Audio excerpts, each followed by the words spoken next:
Hello Q-steppers and fellow R coders, and welcome to another tutorial in the series of How to in R. This tutorial will cover how to check if your independent samples are statistically significantly different. We will cover the one sample t-test, the two sample t-test, and carry out an ANOVA, which is the analysis of variance. Again, we will use the most recent version of the Scottish Index of Multiple Deprivation, released in 2020, used throughout this series. We will focus on the crime rate variable, which is the recorded crime rate of selected crimes such as violence, sexual offences, domestic housebreaking, vandalism, drug offences, and common assault. The indicator is the sum of each SIMD crime per 10,000 population in a data zone. Why do we use t-tests and ANOVA tests? In its most basic form, we are analysing if one group or groups are significantly different from other groups. The one sample t-test analyses if our sample mean is significantly different from the population mean. Say we knew the national average crime rate per 10,000 population. So let's say hypothetically the national average for the UK is 450. So we are testing if our Scottish crime rate is the same or different. So our alternative hypothesis would be the average crime rate recorded in Scotland per 10,000 population is not the same as the average in the UK. So to run the test, we use the t-test function. We place the variable of interest inside the brackets. We then use the mu equals argument to indicate the population average, which is a theoretical 450 in this case. So let's run that code and have a look at the output.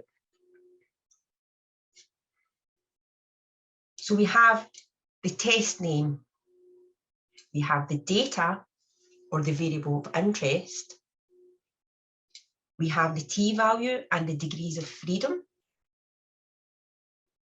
The degrees of freedom in this case of the one sample t-test will be the number of observations minus 1. We then have our p-value, which we will come back to in a second. The alternative hypothesis is stated. We then have the confidence intervals. Then the output reveals the mean for our variable, which is 310. So going back to the p-value, this is also known as alpha. If we're using 95% confidence level, then we want our p-value or alpha to be under the value of 0.05. So our p-value is 2.2 e minus 16. So what does this e mean? It means that the value is very, very small.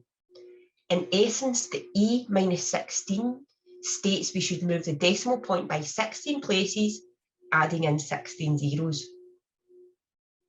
Therefore, as the p-value is under the 0.05 confidence level, we can therefore reject that null hypothesis in favour of the alternative and conclude that the average crime rate in Scotland per 10,000 population is not the same as the national average.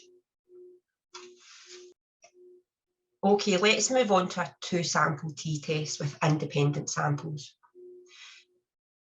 The two-sample t-test assumes that both groups of data follow the normal distribution, therefore parametric. Again, let's use the crime rate variable, and our two samples stem from testing out the difference between urban and rural data zones in Scotland. Our alternative hypothesis would be there is a difference in the mean recorded crime rate per 10,000 population between urban and rural data zones. The code is very similar to above. However, within the variables, we just state the variable name, the tilde sign, our grouping variable, then we name our data set. For the grouping variable, it doesn't matter if this is a numerical or factor variable, the output is almost identical. I just prefer to use the factor class variable as it states the level or the group in the output. We have all the same information as the one sample t-test, except this time we have two samples. Therefore, we have two means stated at the bottom. So our p-value is under the 95% confidence level. We can reject that null hypothesis in favour of the alternative and conclude that there is a statistically significant difference in the mean between urban and rural data zones recorded crime rate in Scotland.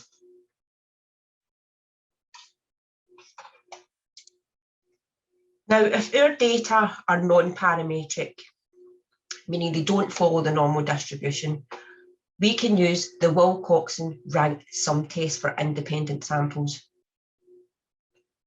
Now, instead of testing the difference in means, the Wilcoxon ranked sum tests out if there is a difference in the median for both groups. It could be suggested to carry out both tests, and if both are statistically significant, we can then have more confidence in our findings. So our alternative hypothesis here would be there is a difference in the median recorded crime rate between urban and rural data zones in Scotland. For the test, we use the Wilcox.test function. We place our crime rate variable followed by the tilde sign again, then the grouping or level variable. Then obviously we name the data.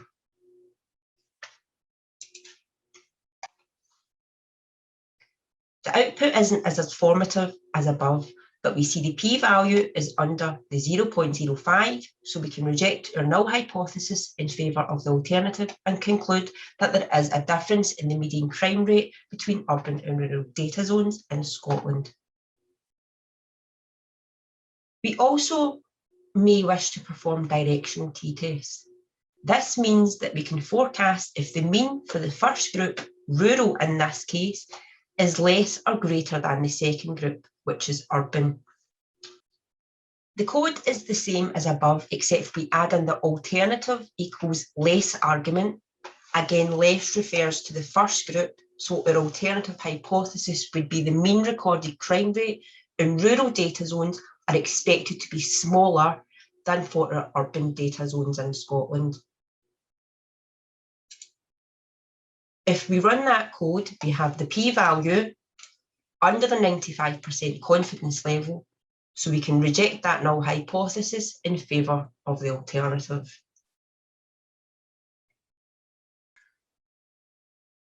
To complete the picture, let's run the same test with alternative equals greater argument. So our alternative hypothesis would be the mean recorded crime rate in rural data zones are expected to be higher than in urban data zones in Scotland. So we run this code and we have a p-value of 1. So we fail to reject the null hypothesis. When our grouping variable has more than 2 levels, we can use the analysis of variance, or named the ANOVA, which compares the mean for groups by comparing the amount of variance explained by each group to the overall variance in the data. From this, we can therefore make inferences to the mean for each level. For this example, we will use the SIMD quintile variable, which is ordered from 1 to 5. 1 meaning a data zone is in the 20% highest deprived areas in Scotland, whereas 5 denotes the 20% lowest deprived areas. So this will need to be classed as a factor variable for the test to run. So the ANOVA tests out if the means are equal or not. So the alternative hypothesis would be the mean recorded crime rate of each SIMD quintile are not equal. So to run the ANOVA, we give the model a name. We use the AOV function. We then place the variable of interest in the brackets followed by the tilde, then our grouping factored level variable. Then we obviously name our data set. To analyse the test, we use the summary function with then the model name that we have created above in the brackets. So let's run this code. The output shows the degrees of freedom, the sum squared, and the mean squared, and we also have our F value. Then at the end, we have our p-value, which is under the 95% confidence level. We can therefore reject the null hypothesis and conclude that at least one of the means are significantly different. A limitation to the ANOVA is that it doesn't specify which group or level is different. But as your test is statistically significant, we can find out. We can find out which levels are different using the Tukey HSD function, which is short for Tukey honest significant differences. So this performs a multiple pairwise comparison between the mean of each group. So to use this test, we place the Tukey HSD argument with the fitted ANOVA model in the brackets. So the output provides each permutation. It reveals the difference. So we have each permutation down the left-hand side. It reveals the difference in means for each permutation. Then it shows the upper and lower points of 95% confidence intervals. And then we have our p-values that are adjusted for multiple comparisons. So by checking these p-values, we can see that all permutations are significantly different from each other. Looking at the difference in means between quintile 1 and quintile 5, so this is between the 20% highest deprived areas and the 20% lowest areas, there's a difference in means of 414.